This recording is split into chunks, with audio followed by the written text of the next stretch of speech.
my daughter, who I haven't seen for a while, is coming today, and it caused me to think of an incident that happened to she and I years ago here at Esalen. And it's a story which makes no sense whatsoever, but it really, truly happened, as far as I can tell. But it has all the qualities that bedevil this kind of thing. And what it was I was, as I am now, scholar in residence. It must have been some 10 years or so, 8 years or so ago. So Clea would have been like 9, and I would have been 40. So we were both younger and more naive. And it was dinner time at the lodge, and it was this time of year and this time of weather. And the fog had been coming all day in and out in the garden.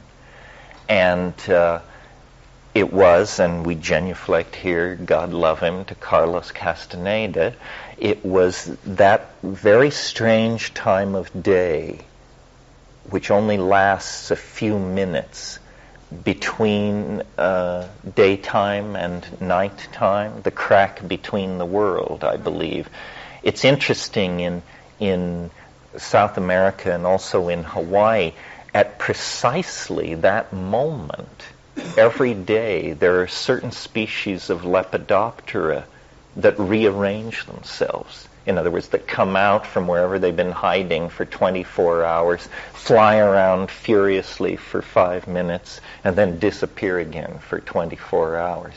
But anyway, it was precisely that time of day, and the fog was coming in and out of the garden, and we were not in a mood for anything peculiar. We were intent on dinner, and we were walking the path through the garden, and suddenly, as this fog moved and cleared, coming down one of the rows was a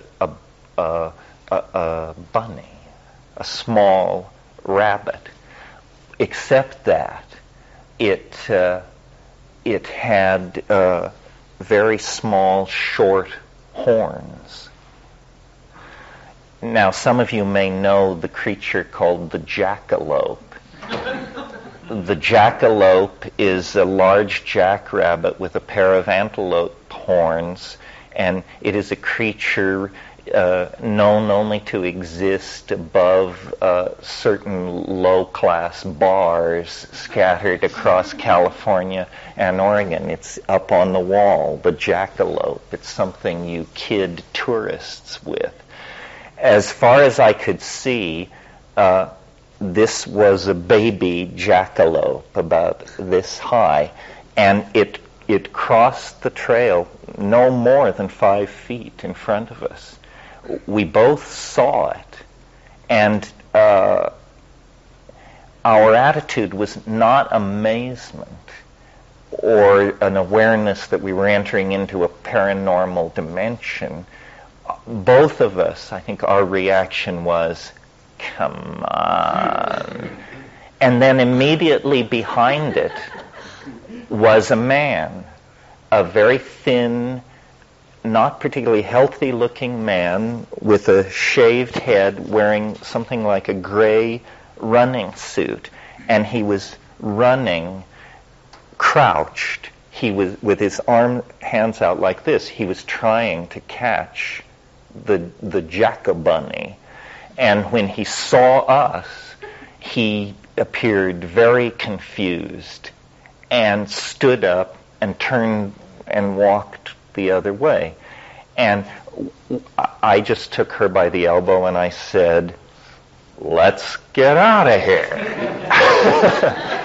And then we went to dinner, and we've talked about it immediately after and since. And as far as anybody can reasonably and decently tell, this is the straight story on what happened. Well, it doesn't make any sense. First of all, the earth doesn't move from its pinions. But what does it say?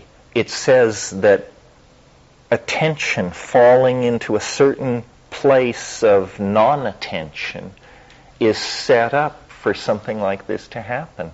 And I can't explain it. I don't think it's explainable. It's sort of like, when you study quantum physics and they tell you that a black hole mostly puts out electrons, but the theory allows that it could eject Miatas and grand pianos, except that it would be very rare for it to eject a grand piano. But the theory does not preclude the ejection of grand pianos. So it's something like that, or it's a group hallucination, or it's a bewitchment, or, and it begins to proliferate. I was thinking about it last night or this morning, because I was in that place where I saw it happen. I was thinking, maybe Esalen lasts a really long time. Like maybe it's sort of like the Piazza San Marco in Venice, or the Central Aryan Stonehenge. Maybe we're actually starting something here that will last so long that for the next 5,000 years, people will relate to the Esalen Garden, and that somehow it's a nexus for others on strange missions. Now, the other thing about that story that I like, or that relieved me, is I guess the way to put it, is notice that it's absurd. And by being absurd, it's self-canceling. Suppose instead of a jackalope, which is an absurd creature to begin with, suppose it had been a gray of the wraparound eye type that are apparently trading high technology to the government for human fetal tissue, those people, then you would have had a real dilemma on your hands, because grays are objects of cultural fascination. In other words, if you see a gray, you just become part of a statistical body of people who've seen one. And so it's like more problematic. It's not that it's a non-reality, it's that it's a sort of a non-reality. This is, I think, part of the clue to understanding alien abductions and the way we generate information. If I tell you that I was up late last night and couldn't sleep and walked along the cliffs over Esalen, and that I encountered a shining disk, and that I then had my navel lint was removed by a team of extraterrestrial cosmetologists, this is evidence for an already existing body of data. If you say, well, you should call MUFON, they'd be very interested in this, or you should call somebody else.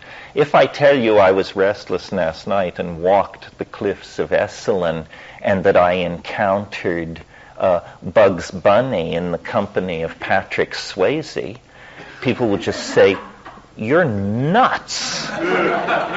It's not sanctioned.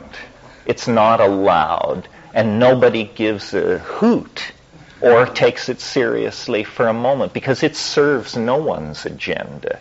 It's just insane data and should be immediately tossed out. This shows us, that the objects in the unconscious are given different weights.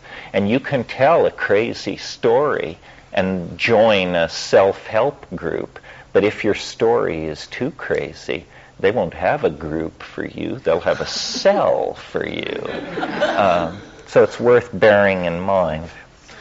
Let's be generous here.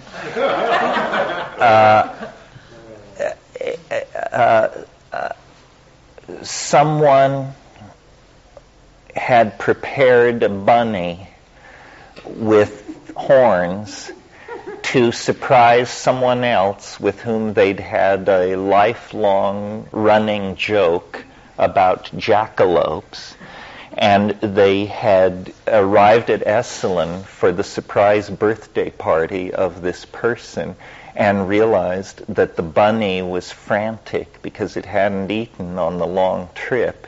So they took the jack-a-bunny in its cage down to the garden to steal some lettuce for it.